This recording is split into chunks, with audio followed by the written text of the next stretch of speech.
네, 반갑습니다. 저희 신약 성경 공부 세 번째 시간으로 돌아왔습니다. 다들 한 달 동안 기다리시느냐고 고생하셨습니다. 기다리신 거 맞지 않습니까? 자, 저번에도 말씀드렸지만 이제부터는 이 시간 자체가 15분을 넘지 않기 위해서 최대한 18분? 그 정도까지를 목표로 두고 최대한 빠르게 해보도록 하겠습니다. 오늘은 저희가 산상수훈을 해볼 텐데, 우리가 산상수훈은 어디부터 어디까지냐면 보통 마태복음 5장부터 7장까지를 우리가 산상수훈이라고 합니다. 그래서 오늘 마태복음 5장에서 7장을 보도록 할 겁니다. 근데 우리가 오해하면 안 되는 게 뭐냐면, 산상수훈이 뭔가에 대해서 좀 힘들게 이해하는 게 좀 힘들 수도 있지만, 산상수훈은 산 위에서 하는 설교, 산상설교라고 생각하시면 쉽습니다. 누가 산 위에서 하시냐면 예수님께서 산 위에서 이제 제자들과 따르는 무리들을 향해서 산 위에서 설교하셨다. 그래서 산상설교. 사실 이 부분이 마태복음에서 왜 중요하냐면, 산상이라는 말이 왜 중요하냐면, 마태가 유대인이기도 하고 동시에 당시에 산이라고 하면 어떤 의미를 갖습니까? 우리가 시온산이라는 의미를 갖지 않습니까? 그래서 산 위에서 했다라고 5장 1절, 마태복음 5장 1절 보시면 무리를 보시고 산 위에 올라가시지 않습니까? 그런 표현을 굳이 넣는 그런 부분도 사실 있습니다. 재밌지 않습니까? 어쨌든 5장 2절부터 보시면 예수님께서 이제 가르치시는 부분들이 나옵니다. 그래서 그 부분들을 우리가 함께 볼 텐데, 5장 3절부터 10절까지는 어떤 자들이 이제 복을 받는가에 대해서 복에 대한 얘기들이 나옵니다. 그래서 이렇게 하면 복을 받고, 저렇게 하면 복을 받고, 이렇게 하면 하나님의 아들이라 일컬음을 받고, 이런 얘기들이 5장 초반부에 나오는 것을 볼 수 있습니다.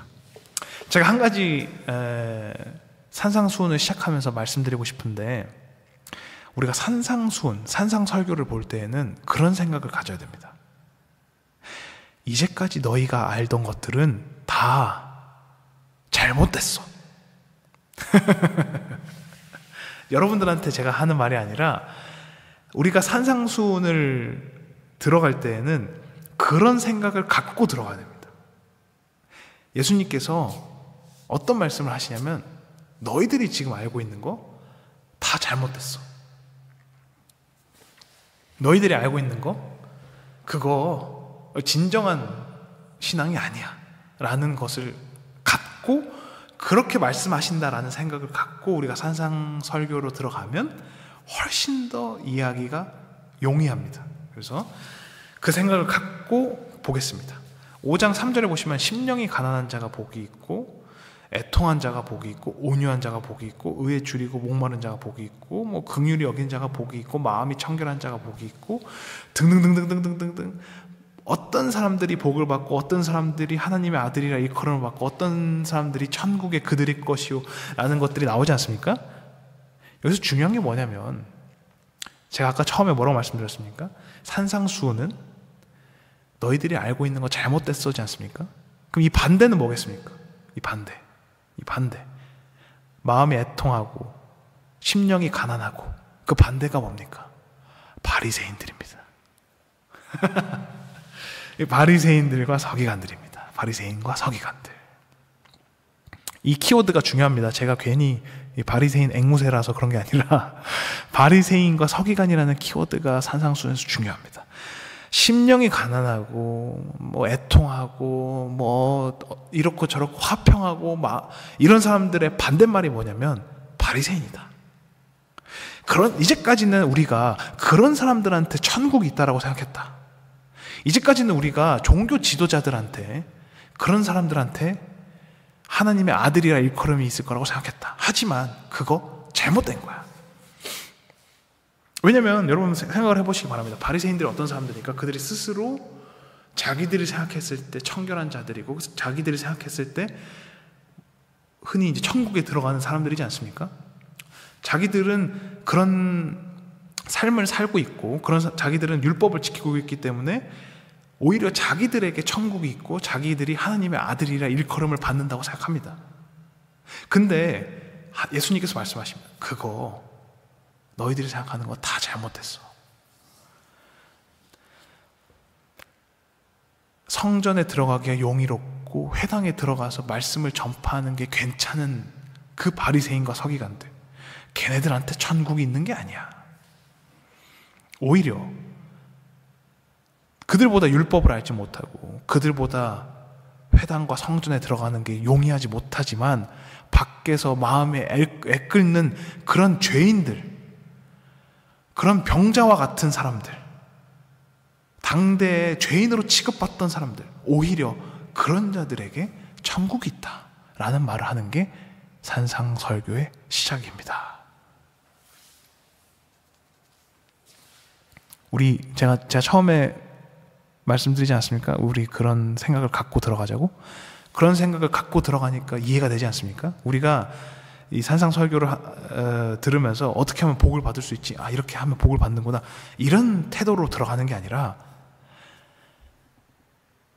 예수님께서 지금 그 모여있는 사람들한테 뭐가 잘못됐고 어떤 게 진리인지를 말씀하고 계시는 현장에 있다라는 생각을 갖는 게 좋습니다. 어쨌든 그렇게 산상설교는 시작합니다. 여러분, 우리가 5장 13절부터 보시면 빛과 소금이라고 해서 우리가 잘 알고 있는 부분이긴 하지만 세상에 소금과 빛이 되어야 된다 이런 말씀 하시지 않습니까?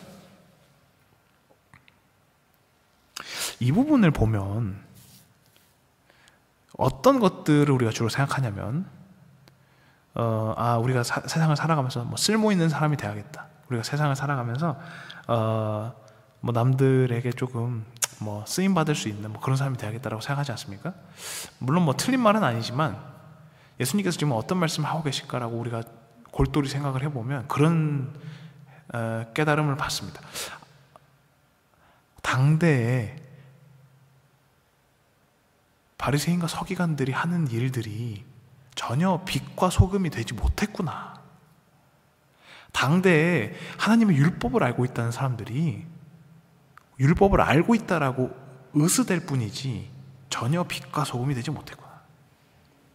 그러니까 우리는 적어도 우리는 그들과 다르게 빛과 소금이 되라고 말씀하고 계시는구나 라는 방향으로 접근하는 겁니다.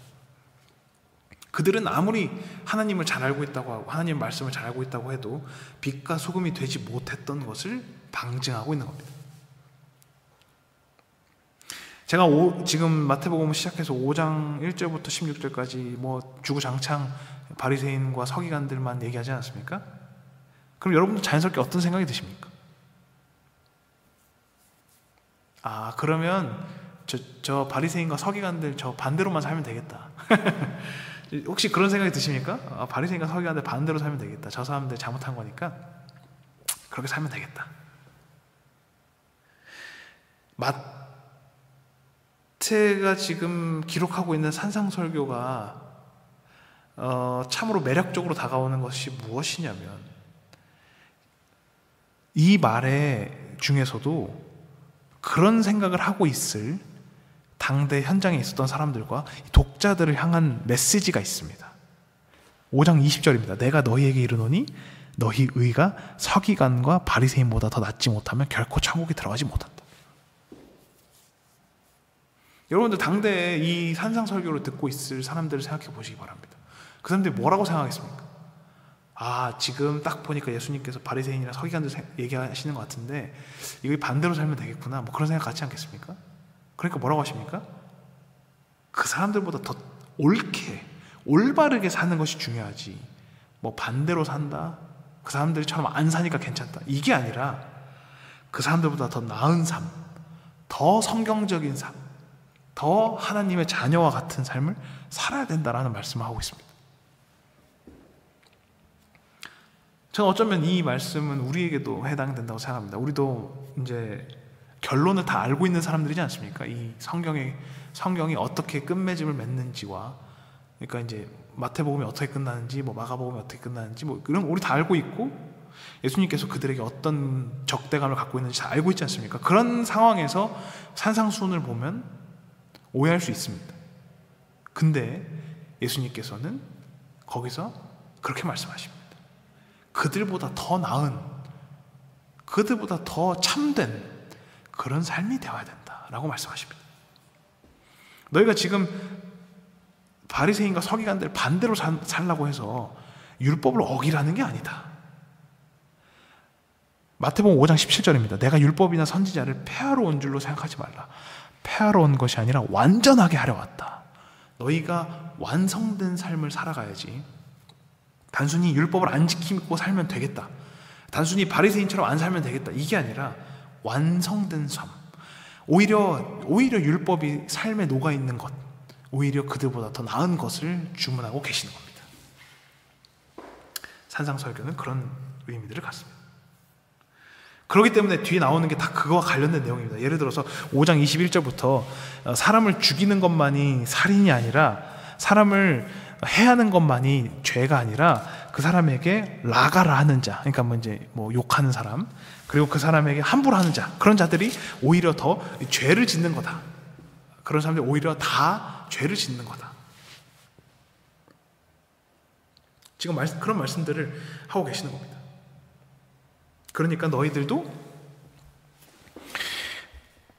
완성된 삶이라는 것은, 오히려 바리새인과 서기관들보다 율법적인 삶이라고 하는 것은 마치 이런 것과 같습니다. 바리새인들은 어떤 생각을 갖고 살았냐면, 내 마음에 전혀 하나님 나라가 없지만, 내 마음에 전혀 하나님의 말씀을 지킬 의도는 없지만 나는 율법을 지켰어.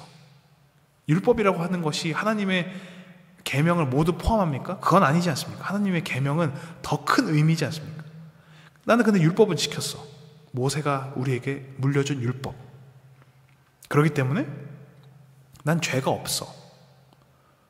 근데 예수님께서 주문하시는 거는 죄가 없어라고 한다고 해서 진짜 죄가 없는 게 아니야. 너가 지금 율법에 부딪히지 않았다고 해서 좋은 삶을 살고 있는 게 아니야. 오히려 더 한 단계 위에 있는, 오히려 더 근원적으로 내려가는 그런 삶을 살아야 돼. 예를 들면 살인을 하지 않았다고 해서 사람을 죽이지 않는 게 아니야. 죄가 없는 게 아니야. 인격적으로 그를 살해하는 것도 살인이야. 야, 이 부분 아주 우리에게 가시가 되어 돌아오지 않습니까? 물론 뭐 성경 공부 시간이어서 뭐 자세하게 얘기하진 않겠지만 아마 이 정도 얘기만 해도 다들 공감을 하실 겁니다. 우리가 어떤 마음과 태도로 우리 이웃들을 대하는지, 우리 주변들을 대하는지, 우리가 진정 죄가 없다라고 할 수 있는지 사실 감이 오지 않습니까? 사실 그 뒤에 있는 내용이 다 그겁니다. 5장에서 그 뒤에 있는 내용이 살인에 대한 것, 간음에 대한 것. 그러니까 이것도 너희가 진짜로 그런 간음을 저지르고 음행을 저지르지 않았다고 해서 죄가 없는 게 아니야. 그런 음욕을 품는 것도 죄야. 뭐 이런 말씀 하시지 않습니까? 이게 다 어떻게 보면 너희가 바리새인과 서기관들을 생각해봐. 그들이 그렇게 율법을 다 지키며 살았다고 생각해도 결국에는 우리가 그들이 옳지 않다라고 말하지 않냐. 그들이 바르게 살아왔다라고 지들이 말하지만 우리가 그들을 볼 때 그렇게 생각 안 하지 않냐. 중요한 건 율법을 어긴 유무가 아니라 너의 마음이다. 너의 마음이다. 우리의 마음을 되돌아보게 하는 말씀이지 않습니까? 단순히 그냥 우리는 말씀 이거 지켰어, 지키지 않았어, 내가 구원 받았어, 받지 않았어, 그런 yes or no가 아니라 너의 그 마음이 지금 어디에 있고 너의 그 마음은 무엇을 말하느냐를 묻고 있는 겁니다. 그렇게 해서 지금 마태복음 5장은 우리의 마음이 어디 있는지를, 또 어떻게 행하면서 살고 있는지를 묻고 있습니다. 그렇기 때문에 우리가 눈에는 눈, 이에는 이, 이 부분도 사실 5장 38절부터 보시면 그 부분이 나오지 않습니까? 그래서 원수를 사랑하고 그가 오른쪽 뺨을 때리면 왼쪽 뺨도 돌려줘라. 율법을 뛰어넘는 겁니다. 아까도 말씀을 드렸지만 단순히 살인을 하지 않았다고 해서 살인죄가 아닌 것이 아닌 것처럼 너희가 그냥 사람에게 있어서 보복하지 그 율법에 있어서 눈에는 눈, 이에는 이라고 해서 그렇게 행하는 것이 아니다. 진짜 내 이웃들을 대하고 진짜 내 주변을 대하는 것은 그렇게 율법대로 1대1로 대하는 것이 아니라 진정 그들을 품을 수 있고 그들에게 보여줄 수 있는 사랑을 실천하면서 살았을 때 진짜 복된 삶을 사는 거지. 나는 율법에 나와 있는 것처럼 눈에는 눈, 이에는 이라고 했으니까 그렇게 살아야겠어. 그런 것이 진정한 하나님의 자녀의 삶이 아니다라고 말하고 있는 것입니다.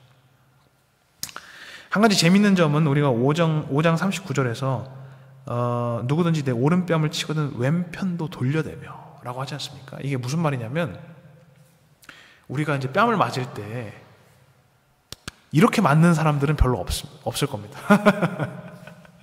우리가 보통 뭐 한쪽만 맞거나 아니면 뭐 이렇게 잘 안 맞지 않나? 근데 여기 지금 나와 있는 표현에서 의미하는 바가 뭐냐면 이게 좀 재밌는 부분이어서 말씀을 드리자면 오른편을 맞으면 왼뺨도 주라는 게 무슨 의미냐면 지금 이렇게 맞고 이렇게 맞는 겁니다. 당시에 사람을 아주 큰 면박을 주고 그에게 아주 큰 좌절감을 주기 위해서는 이렇게 때리고 이렇게 때립니다. 이게 이제 오른뺨도 주고 왼뺨도 주는 건데 이렇게까지 하라는 것이 무슨 의미냐면 당시에 이 손등으로 뺨 맞는 게 엄청 굴욕적인 일입니다. 오늘날에도 물론 굴욕적이지. 오늘날에 뭐 유쾌한 일은 아니지 않습니까? 오늘날에도 굉장히 굴욕적인 일인데 당대에 이렇게 뺨을 이렇게 맞고 이렇게 맞는 게 엄청 굴욕적인 일입니다. 근데 그거를 감내하라는 겁니다. 그 정도로 감내해서 너희가 다른 사람들을 대할 때 그렇게 대하라는 거고 심지어 원수를 사랑하라고 하지 않습니까? 자세히 보시면 레위기에 내 이웃을 사랑하라고 했지 원수를 사랑하라고 하지 않습니다. 율법을 초월한 그런 삶을 살려고 우리에게 계속해서 말씀하고 계시는 겁니다. 그 부분이 이제 산상수훈의 주된 포인트라고 할 수 있습니다. 벌써 이제 17분이 됐기 때문에 급하게 마무리를 해야 되는데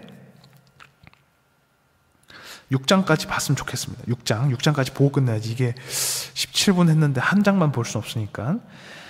예를 들면 6장에서도 우리가 크게 두 가지로 볼 수 있는데 자선, 금식, 기도 이 세 가지. 마태복음 6장에서 중요한 키워드는 자선, 금식, 기도. 이것도 누구를 두고 한 말입니까? 제가 항상 앞에서도 말했지만 산상설교를 볼 때 뭘 생각하라고 했습니까? 너희가 아는 건 틀렸어. 바리새인과 서기관처럼 살지 마. 이거지 않습니까? 자선, 금식, 기도. 여러분 이걸 말하면 누가 떠오릅니까? 바리새인이 떠오릅니다. 이거 제가 지어낸 말이 아니라 성경을 공부하는 사람들이 이제 공부하다 보니까 그런 결론에 도달한 건데 해석을 하다 보니까 그런 결론에 도달한 건데 자선, 금식, 기도 이 세 가지는 당대 바리새인들이 자기네들의 신앙을 보여주는 세 가지 가장 큰 척도입니다.